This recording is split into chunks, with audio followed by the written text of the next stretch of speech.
I want to look at a French philosopher named René Descartes, a man who started questioning exactly what it is he can know for certain and whether or not his senses can be trusted. He figured that since his senses can be deceived sometimes, it's possible that being deceived all the time, and that it's a possibility that he might be dreaming, or that he might be influenced in some way by some type of malignant demon. Descartes figured that it couldn't be a demon tricking him if there really was a God, because God wouldn't let him be deceived since God was a perfect being. So in order to determine that his senses could be trusted, first he needed to prove that there was a God.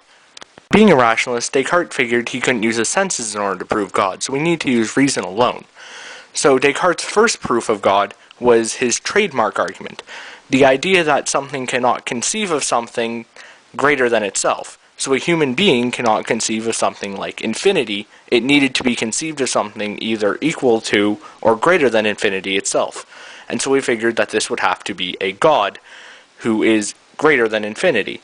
And so God would conceive of something like infinity, and as such, we are able to comprehend it because it came up with the idea. Descartes' second proof of God was the ontological argument, an argument essentially saying that because the idea of God is something of perfection and existence, then God himself must be something that is perfect and existent.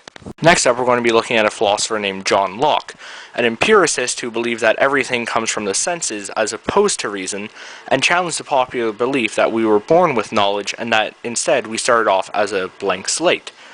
He divided ideas into two different categories, the simple and the complex, and the qualities of objects into two categories, the primary and the secondary.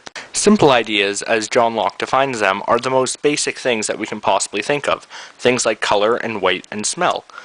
The complex ideas come when you start to combine these things together in order to make better, larger ideas. Now when it comes to qualities, he believes that primary qualities are things that belong to the object themselves, things like their size and shape.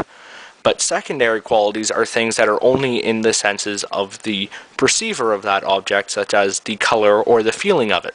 We get the idea of an object when all of its different qualities combine, both the primary and the secondary qualities, and that gives us the object that we perceive. Next up, we have another empiricist named David Hume, who tried taking Locke's ideas and running with them to an extreme degree. First off, Hume divided ideas into two different categories, impressions and ideas. Impressions are exactly what you are experiencing right now. Ideas are copies of impressions that we think about later on, the things that we recall. Hume also challenged ideas like cause and effect, believing that just because one thing always follows another does not mean that the first thing causes the second.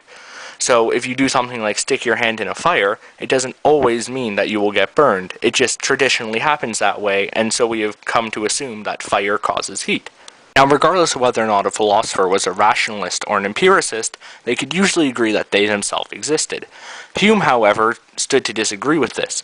He said that since we don't have an impression of the self, we have no way of saying that the self actually exists.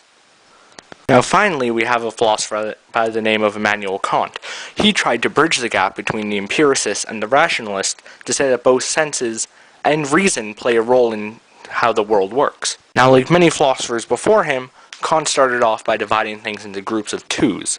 He had the priori and the posteriori knowledge, and the analytic and the synthetic judgments. Now, priori knowledge basically shapes how we see the world. This includes our basic faculties, like how we see things in 3D, the way in which we feel time, and the ideas of cause and effect.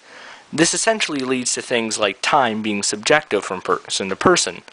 Now, his posteriori ideas were things that we gain in life using these faculties. So, just about anything you learn after your birth would be posteriori knowledge. When it came to his judgments, an analytic judgment was something where no new information was gained.